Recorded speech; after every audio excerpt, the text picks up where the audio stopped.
So I'm doing my food service hours at the same facility that I did my clinical hours. And so with that, I get to kind of see a lot of the same patients that I was seeing during those clinical hours. I get to see them kind of in a different light.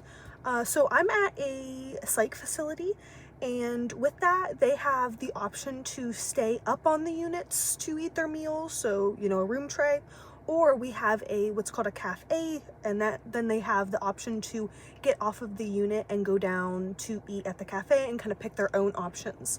And so since it's a psych facility, they have to get cleared to go down to the cafe, and it's almost seen as kind of like a privilege to be able to go down to the cafe. But there's a ton of different options. And so those with, who have diabetes or are placed on a cardiac diet or any specialty diet, they don't necessarily have to follow those rules down at the cafe. So if they, go off the unit and eat at the cafe and they're a diabetic, they get to kind of pick their own options. So it leaves a lot in the hands of the patient. So I noticed when I was serving, it was, I think, for breakfast. Yeah, we had blueberry muffins, and a lot of carb heavy items like French toast.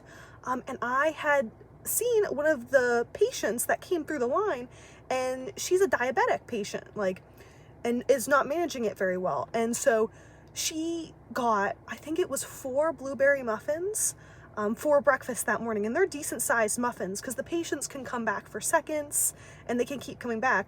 So I knew the patients had free reign of the cafe when they came down to eat there, but just seeing a diabetic patient just being able to eat whatever she wants, and then, wondering why her blood sugars are super high, I can just see it being, this is a problem I feel like not other facilities have, because they don't have that cafe option and the patients are restricted most of the time to their units and to their rooms.